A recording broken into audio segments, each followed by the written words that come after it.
L'État d'Israël a été créé en 1948 après l'Holocauste. En septembre, soit 63 ans après la déclaration de l'État d'Israël, l'Assemblée générale de l'ONU votera sur la constitution d'un État palestinien indépendant à côté de celui d'Israël.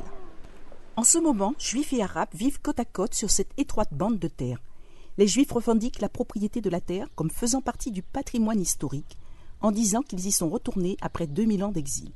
Les Arabes, pour leur part, prétendent qu'ils vivent en Israël depuis le 7e siècle. Depuis, des milliers de personnes ont été tuées dans ce conflit qui oppose les deux groupes. Une question se pose, verra-t-on la fin de ce conflit meurtrier après le vote de septembre? J'espère, je le souhaite. Un État palestinien est la seule solution. L'ONU l'avait proposé dans son plan de partage pour la Palestine en 1947 et le monde avait voté pour un État juif à côté d'un État palestinien. Les Palestiniens ont refusé l'offre et ce qu'ils ont obtenu en retour a été la Nakba, une catastrophe. Le PDG de la colonie juive sur la rive orientale Judée-Samarie dit qu'un État palestinien est souhaitable, mais seulement en Jordanie. Il n'y a pas de place pour un État palestinien au cœur d'Israël. La seule alternative est la Jordanie. 80% des Jordaniens sont des Palestiniens. Le roi jordanien est marié à une Palestinienne. Ses enfants sont palestiniens. Ainsi, la Jordanie et la Palestine est le seul moyen de résoudre ce conflit et de donner une nationalité jordanienne aux Arabes. Et cela va résoudre le conflit. Les Israéliens en Israël, les Palestiniens en Palestine, qui est en Jordanie. Palestinians in Palestine, which is Jordan. Talal Belsana, qui représente la population arabe au Parlement israélien, soutient qu'un État en commun est la meilleure solution.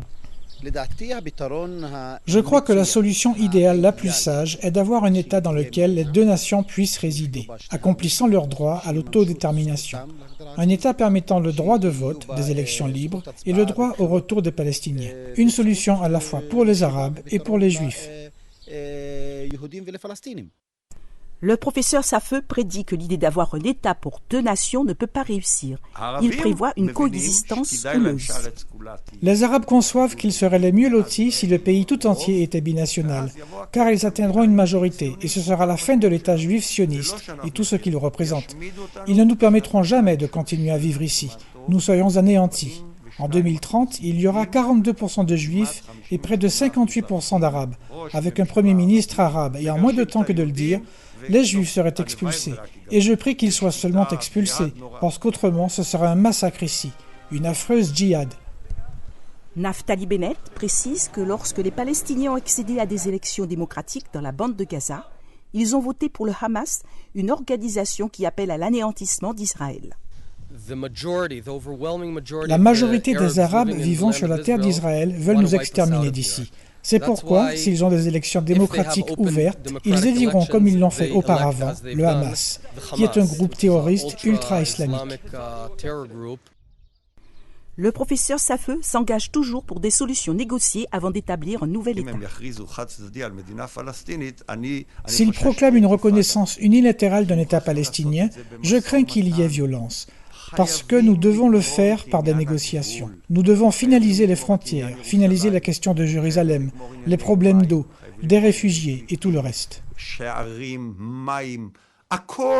Il y a aussi ceux qui espèrent que quelqu'un d'autre intervienne pour remettre de l'ordre.